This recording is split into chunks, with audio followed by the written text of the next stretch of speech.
Dubbaka constituency Thoguta వద్ద ఉన్నాం. ఇక్కడ కనిపిస్తున్న వాళ్ళందరూ కూడా రైతులే. మీరేమో మంత్రులు కానీ ఇక్కడ వేరే వాళ్ళు కానీ అరే అసలు యూరియాకు కొరతే లేదు అనవసరంగా మాట్లాడుతున్నారు అంటారు.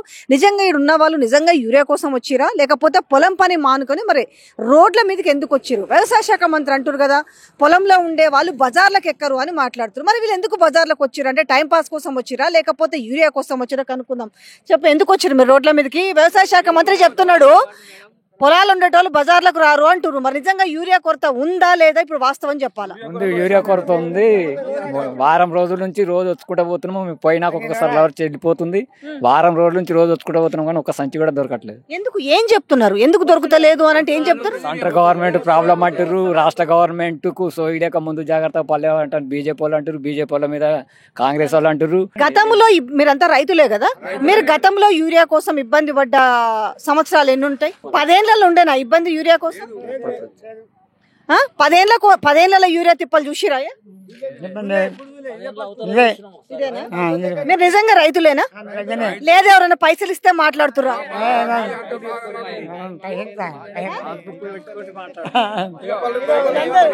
వీళ్ళందరూ నిజంగా రైతులు అనడానికి ఎందుకంటే సాక్షాత్ వ్యవసాయ శాఖ మంత్రి అబద్ధం మాట్లాడుతున్నారు కదా. మంత్రి పొన్నం ప్రభాకర్ గారు మీరు అబద్ధం మాట్లాడుతున్నారు కదా. సో వీళ్ళందరూ కూడా చూడండి, వీళ్ళ ఆధార్ కార్డు వీళ్ళ పాస్ బుక్లు తీసుకొని కనీసం మాకు ఒక్క బస్తన్న యూరియా దొరకకపోతుంది అనేసి రోడ్ల మీద పడిగాపులు కాస్తున్నారు. మీరు బజార్లకు ఎక్కరని మాట్లాడుతున్నారు కదా. సో ఇవన్నీ చూడండి ఒక్కసారి, ఇవేంటివంటారు? వీళ్ళ నిజమైన రైతులా కాదా? వాళ్ళకి ఏం అవసరము? పని మానుకొని వచ్చి వాళ్ళు కనీసం కూలిపోయినా పైసలు వస్తాయి కదా, ఇన్ని మానుకొని వచ్చి వాళ్ళు యూరియా కోసం ఎందుకు నిలబడ్డారు? సో వీళ్ళు నిజమైన రైతులా కాదా అనేసి మీకు నిజంగా దమ్ము ధైర్యం అనేది ఉంటే వచ్చి ఒకసారి చూడండి. ఇటు మీరుదొడ్డి కానీ తోగుట్ట కానీ రాష్ట్రంలో ఎక్కడెక్కడ యూరియాకి ఇబ్బంది ఉందో అక్కడక్కడ వచ్చి ఒక్కసారి ప్రజాప్రతినిధులు రోడ్లపైకి మీరు రండి, కనిపిస్తుంది ఆవేదన ఏందో. ఎన్ని రోజుల నుంచి వస్తున్నావా యూరియా కోసం? అనుకోని 15 రోజులే వస్తలేవు. రేపు వస్తుంది మాపోతుంది అని చెప్తున్నారు. వీటిని రోజు రోడ్డు మీదనే ఉంటున్నాం, పోతున్నాం. ఏం చెప్తాం? 6 గంటల దాకా రోజు పొద్దున వచ్చి 6 గంటల దాకా వచ్చి ఉంటున్నాం. రోజు 6 గంటల దాకా వచ్చి ఉంటున్నాం. ఏడ దొరుకుతలేవు. ఇవి తీసుకురారు అవి తీసుకురారు అంటే ఇట్లా తెచ్చిన పొత్తనే లేవు సంచులు. తిరిగి పోతున్నాం పొద్దున దాకా. యూరియా కోసం బిచ్చగల బుచ్చగల కానీ అభిమానం నాకు ఇద్దరు లేదు. మా వాళ్ళని దొరకొచ్చి నాకు ఇక రాయే ఆడవాళ్ళం కూడా దొరకొచ్చు. ఒకటే ఇస్తున్నా అంటే చెరొకటన్నా కానీ అని ఇట్లా ఎన్ని అసలు నిజంగా అయితే ఎన్ని అవసరం పడతాయి అంటే ఒక వ్యవసాయ అంటే ఒక రైతుకు ఎన్ని యూరియా బస్తాలు అవసరం ఉంటాయి? జాగాను బట్టి మేడం నాకు 4 ఎకరాలు అన్నది 15-20 కావాలి మొత్తానికి. అంటే ఇప్పుడు ఎంత లేదన్నా 5-6 మినిమం అయితే 5 బస్తాలు. ఇప్పుడు అయితే 5 బస్తాలు కావాలి. ఇవరకు చల్లుకున్న ఒక పరి ఇంకో పరి చల్దామంటే లేకపోయా ఊరి నాటేసుకుంటే ఒక వేసినట్టే ఉన్నాయి కర్రలు. అంటే ఇప్పుడు ఈ గత 10 ఏళ్లలో ఎప్పుడన్నా యూరియా కోసం తిప్పలు పడ్డారా? లేదు, ఎన్నలేదు. ఇదే ఫస్ట్ సారి ఇదే నేను చూసినప్పటి నుంచి ఇదే. ఏ ఊరు ఇప్పుడు మన ముఖ్యమంత్రి పట్టించుకుంటలేడా? ఇప్పుడు రైతులను పట్టించుకుంటలేడా? రైతులని రాజులను చేసినామంటారు, రైతులందరూ సంతోషంగా ఉన్నారని చెప్తుంటారు కదా. ఎట్లా చెప్తాడు? మీరే చూడే రోడ్డు మీకు రమ్మన్నా నేను ఎవరో రమ్మను ఈయనే ఉంటాను. కొంచెం మంచి పేరు ఇప్పుడు ఆయన చెప్పగానే రాదానగానే సప్లై పోయారు. ఇడికి రమ్మనాలే ఆయన గప్పుడు ఏర్పడుతుంది. మా భాగవతం ఏంది, మా కష్టం ఏంది, మా లెక్కేంది.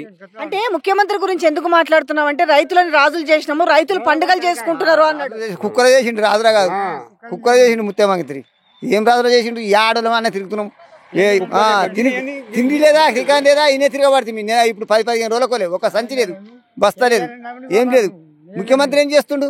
అందరినీ కుక్కర్ని చేసిండు. మమ్మల్ని మేము చేసి ముఖ్యమంత్రిని గెలిపించినట్టు ఊరంతా దేశమంతా రాష్ట్రం అంతా.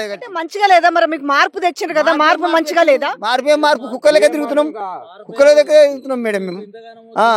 కాదయ్యా, మార్పు తెచ్చిరు, రైతులందరూ మంచిగా ఉన్నారు, మీరు లేనిది క్రియేట్ చేస్తారు, యూరియా కొరత లేదు అని మాట్లాడుతున్నారు. యూరియా కొరత లేకుండా ఎందుకు వస్తాం మేడం? ఈ రోడ్డు మీద వాడు అవసరమా? ఇటన్నా పోతే ఒక 500 వస్తాయి కూలి. 500 పోయిన ఇటు 50,000 రూపాయలు పెట్టుబడి. 6 ఎకరాలు నాటేసింది నేను ఇప్పుడు వరకు మంచాలలే. 6 ఎకరాలకు ఎంత పెట్టుబడి అవుతుంది మేడం మీకు తెలుసు? ఏం లాభం అది? వ్యవసాయం చేసి ఊకుండా అవసరం లేదు. అది ఇప్పుడు ఏనో నీతర అప్పు తెస్తాం మేడం. మాకు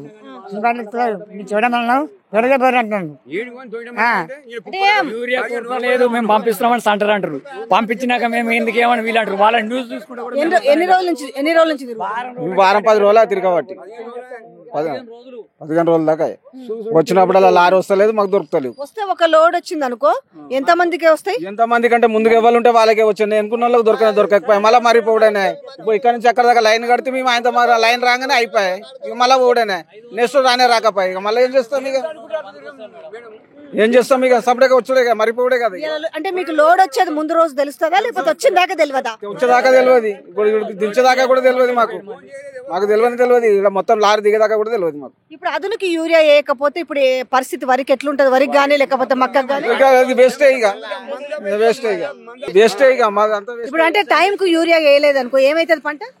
పంట రాదు ఇక, మా బతుకులే వేస్ట్. ఇక మేము నష్టం, మొత్తం నష్టం. మందు దొరకకపోతే మందు వేసుకునే మేము ఇంటిని తాగి తాగాలి ఇక, అంతే, ఏం లేదు ఇక. మాకు ఇక మా బతికే లేదు. వ్యవసాయం చేసినాక పాట చేసిపోయినాక ఏం పడింది ఇక. అంటే ఒకటి అంటే దేని వల్ల యూరియా దొరకలేదు అనుకుంటారు? అంటే ఎన్నడూ లేని తిప్పలు ఇవాళ వచ్చింది అంటే దేని వల్ల అనుకుంటున్నారు? అంటే దేని వల్ల యూరియా దొరకలేదు అనుకుంటున్నారు? పోనీ ఇప్పుడు బీజేపీ వాళ్ళు, కాంగ్రెస్ వాళ్ళు అపోజిట్ పార్టీ, అపోజిట్ కాబట్టి వాడి పేరు వీడు చెప్తాడు, వీని పేరు వాడు చెప్తాడు. నడమ రైతులు నాగం చేస్తారు వాళ్ళు. తెలంగాణ వచ్చి నుంచి ఎన్నడూ ఇంత కొరత లేదు. ఇప్పటి నుంచి అంటే కాదయ్యా, నేను ఒకటి నేనే ఒక్క మాట ఎవరితోటి ఏవో సార్ ఫోన్ చేస్తా ఉంటా. నేను రోజు ఫోన్ చేసి ఇలా ఫోన్ చేయకుండా వచ్చిన, మళ్ళీ ఎందుకు పోయినా పండుగ తెల్లారదాకా రాదు, కన్ఫర్మ్ గా చెప్తున్నాము, అక్కడి నుంచి వస్తలేదంటారు వాళ్ళు అంటారు. అవునయ్యా, సెంట్రల్ ఇచ్చేది ఉన్నా కూడా రాష్ట్ర ప్రభుత్వం చొరవ తీసుకోవాలి. రాష్ట్ర ప్రభుత్వం అయితే రైతులకు ఇబ్బంది లేకుండా చూసుకునే బాధ్యత ఎవరిది ఉంటది? సెంటర్ ఉండాలి. సెంటర్ తో కొట్లాడని తెచ్చుకోవాలి. మరి కొట్లాడుతున్నారు, వచ్చుడు లేదు కదా. రఘునందనరావు ఒప్పుకుంటాడు, తప్పు జరిగింది అంటుండే, అట్లా వస్తలేదు, ఇట్లా వస్తలేదు. రోడ్డు మీద అయితే మేము రైతులు ఎవరు ఆదుకోవాలి? ఇప్పుడు రైతుల పరిస్థితి ఇప్పుడు ఏమంటారు వాళ్ళు చెప్పి? ఇప్పుడు మోసం చేసేది రైతుల్ని గవర్నమెంట్లే మోసం చేస్తున్నాయి. 2 గవర్నమెంట్ మోసం చేస్తున్నాయి. వాళ్ళిద్దరు కొట్లాడ రైతుల మీద మెడగబడ్డది. ఎవరు దొంగతనం చేసేది తెలియదు, రైతుల మెడ కూర్చోబడుతుంది. ఏమన్నా బ్లాక్ లో అమ్ముకుంటారా? ఇది వరకు ఇక్కడ తెలియదు మేడం.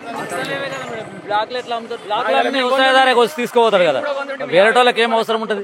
ఇప్పుడు బ్లాక్లు అమ్మిండి అనుకో, నాకు 2 సంవత్సరాలు అవసరం, 150 తీసుకుని ఆటో కిరాయి తీసుకుని ఇస్తాడు. అంతకన్నా మించి ఏమి ఇస్తాడు మేడం? ఆ బ్లాక్ లో వేసినా దాన్ని వేరే అందరు కూడా అక్కడ కనిపిస్తుంది కదా, అగ్రోస్ రైతు సేవా కేంద్రం, ఇక్కడ ఇస్తారా మీకు? ఇది పరిస్థితి అవ్వదు. ఇక్కడ వేరే దగ్గర ఇస్తారట, కానీ ఎక్కడ కూడా అంటే లోడ్ ఎప్పుడు వస్తుందో తెలియని పరిస్థితి. అంటే ఎప్పుడు వస్తుందో మీకు తెలియదు, అంతే కదా. తెల్లవారులు వచ్చి కాపలా కాసుకుంటూ కూర్చోవాలి. ఇప్పుడు ఇదే పరిస్థితి. ఇప్పుడు వస్తుందని కూడా చెప్తలేరు, ఇప్పుడు వస్తుందని కూడా టైం చెప్తారు. మరి ఉంటాంటే వస్తుందంటే మీరు ఆశ ఎన్ని గంటల వరకు ఉంటది మీకు? ఇక వస్తుంది రాంతి అనేది ఎన్ని గంటల వరకు? 11, 12, 1 గంట దాకా క్లోజ్. అంటే ఊర్లో ఏమైనా చాటింపు కూడా వేస్తలేరా? సో దీనికి ఒక ఆన్సరే లేదని చెప్తారు. వస్తే వచ్చింది లోడు, సో వీళ్ళు కాపలా కాసుకుని అంటే పనులు మానుకొని ఎప్పుడు వస్తుందో, ముందు మీరు లేకపోతే ఏడబోతుంది అనే పరిస్థితి ఇక్కడ కనిపిస్తుంది ఊర్లో చాలా. కానీ విషయం ఏం తెలుసా, వ్యవసాయ శాఖ మంత్రి మొన్న ఏమన్నాడంటే, ఏం కొరత లేదు, నిజంగా ఉన్న రైతులందరూ పొలాల్లోనే ఉన్నారు, బజార్లలో ఎవరు లేరు అనేసి ఆయన మాట్లాడింది. కాబట్టి నిజంగా మాకు అందుకే డౌట్ వచ్చి అడిగిన, రైతులా కాదా అనేసి. మరి అట్లా మాట్లాడింది ఆయన, స్వయాన మంత్రే మాట్లాడి, వ్యవసాయ శాఖ మంత్రే. అదే కరెక్టే అవునవును.